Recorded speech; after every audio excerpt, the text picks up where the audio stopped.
औज़ुबिल्लाहि मिनश्शैतानिर्रजीम बिस्मिल्लाहिर्रहमानिर्रहीम अल्लाहुम्मा सल्लि अला मुहम्मद व आले मुहम्मद। मोमिनीन कराम, आपके गुस्ल के बारे में काफ़ी सवालात आए हैं। गुस्ल की अक़साम, तरीक़ा, तमाम तफसीलात हम बता चुके हैं कि गुस्ल कौन कौन से हैं, ख़वातीन के, मर्द के, मुश्तरका जो भी गुस्ल हैं, तरीक़ा हर चीज़ बता चुके हैं। कुछ सवालात ऐसे हैं मोमिनीन के जो बार बार आते हैं और उनकी वजाहत आज इसलिए कर रहे हैं कि ये सवालात सैकड़ों दफ़ा पूछे जा चुके हैं। अहम तरीन सवालात हैं, दुरुस्त सवालात हैं, मोमिनीन अपनी जगह पे दुरुस्त हैं। ये सवाल उनके जहन में आते हैं, उन सवालात का जिक्र करेंगे और उनके इंशाअल्लाह जवाब देंगे। पहले ये है कि क्या गुस्ल से पहले या बाद में वज़ू या मसह की ज़रूरत है। ये मर्द और ख़वातीन के हकाम हम मुश्तरका बताते हैं। जहाँ फ़र्क होगा मर्द और ख़ातून का, वहाँ हम इंशाअल्लाह ज़िक्र कर देंगे कि ख़ातून के लिए ये हुक्म है, मर्द के लिए ये हुक्म है। गुस्ल से पहले भी वज़ू की ज़रूरत नहीं है, गुस्ल के बाद भी वज़ू की ज़रूरत नहीं है, जो भी गुस्ल हो। इसी तरह गुस्ल से पहले मसह की ज़रूरत नहीं है, गुस्ल के बाद मसह की ज़रूरत नहीं है, कोई भी गुस्ल हो। ख़वातीन का जो इस्तिहाज़ा का हुक्म है वो मुख्तलिफ है, वो हम इस्तिहाज़ा वाली वीडियो में ज़िक्र कर चुके हैं कि उसने जो अहकाम अंजाम देने हैं इस्तिहाज़ा मुतवस्सिता या कलीला या कसीरा के, वो अलग हुक्म है। लेकिन अमूमी तौर पे किसी भी गुस्ल से पहले या बाद में ना वज़ू की ज़रूरत है ना मसह की ज़रूरत है। क्या गुस्ल में एक बार पानी डालना काफ़ी है? एक दफ़ा आपने पानी डाला है, शावर के नीचे हैं या पानी डाल रहे हैं, किसी भी सूरत में एक दफ़ा आपने सर धो लिया, दाएं साइड धो ली, बाएं साइड धो ली, सर गर्दन समेत धोना है।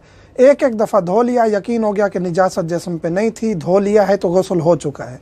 लेकिन मुस्तहब ये है कि तीन तीन दफ़ा धोया जाए जिस्म के हर हिस्से को, सर को गर्दन समेत, दाएँ साइड को बाएँ साइड को, तीन तीन दफ़ा मुस्तहब है, एक दफ़ा पानी डालना वाजिब है।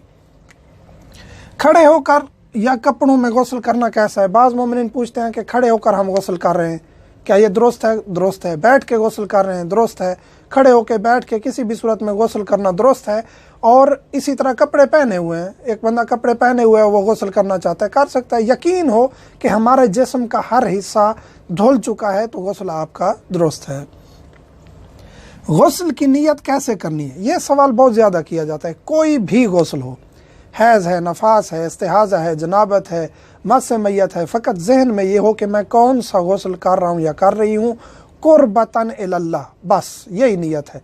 अगर नमाज का वक्त करीब है तो आपने कहना है कि वाजिब कुर्बतन इलल्लाह, बाकी इसके अलावा कुर्बतन इलल्लाह भी कह देंगे तो वाजिब। अगर नहीं भी कहा तो आपका गुस्ल ठीक है, उसके बाद आप नमाज भी पढ़ सकते हैं, वज़ू की भी ज़रूरत नहीं है।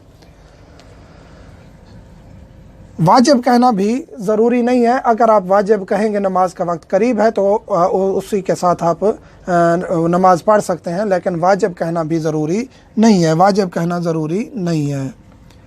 क्या ख़ातून को तमाम बाल धोने ज़रूरी हैं? ये ख़वातीन मसला पूछती हैं कि क्या सर के तमाम बाल धोना ज़रूरी है। सर के तमाम बाल धोना ख़ातून के लिए ज़रूरी नहीं है, क्योंकि उसके बाल बहुत ज़्यादा लंबे होते हैं। तो सर के जो करीबी हिस्सा है उसको धो लेगी खातून, तो उसके जो करीबी बाल हैं, सर के करीबी बाल, उसको अगर धो लिए हैं, बाकी बाल नहीं धोए, फिर भी उसका सर धुल गया है, उसका गुस्ल ठीक है। चाहे वो बाकी जो बाल, उसके जो लंबे बाल हैं उनको नहीं भी धोया तो उसका गुस्ल ठीक है। सर के करीबी बालों को धोना ज़रूरी है। ये खातून का एक मसला जो ज़्यादा पूछा जाता है। गुस्ल से पहले कुली वगैरह करना कैसा है? जी, गुस्ल से पहले हाथ धोना, कुली करना, नाक में पानी डालना 3-3 बार, ये मुस्तहब है, वाजिब नहीं है। गुस्ल से पहले ये मुस्तहब है। और गुस्ल से पहले एहतियातन जो है इंसान निजासत को जिस्म से दूर कर ले, फिर गुस्ल करे ताकि उसका गुस्ल यकीनी तौर पे दुरुस्त हो जाए। गुस्ल के दौरान हदस असगर हो जाए, गुस्ल के दौरान गुस्ल कर रहे हैं, आपको पेशाब आ गया है, पखाना किया आपने, री खारिज हो गई है, इस सूरत में क्या हुक्म है? गुस्ल आप कंटिन्यू करेंगे या गुस्ल ख़त्म हो चुका है दोबारा से करना ज़रूरी नहीं है। वहीं से आपने मसलन सर धो लिया है, दाएं साइड धो लिया, हदस से असगर हो गया है, तो अब हदस के बाद आपने बाएं साइड धोनी है, आपका गुस्ल दुरुस्त है। ये नहीं है कि अब नए सिरे से दोबारा आपने गुस्ल शुरू करना है। नियत कब करनी है? जब आप सर पे पानी डालने लगें तो उस वक्त आपने गुस्ल की नियत करनी है। फिर हर हिस्से को धोते वक्त नियत करना नहीं है ज़रूरी, फ़कत एक दफ़ा आप नियत कर लेंगे तो ये काफ़ी है। ये भी सवाल बहुत ज़्यादा किया जाता है कि नियत कब करनी है।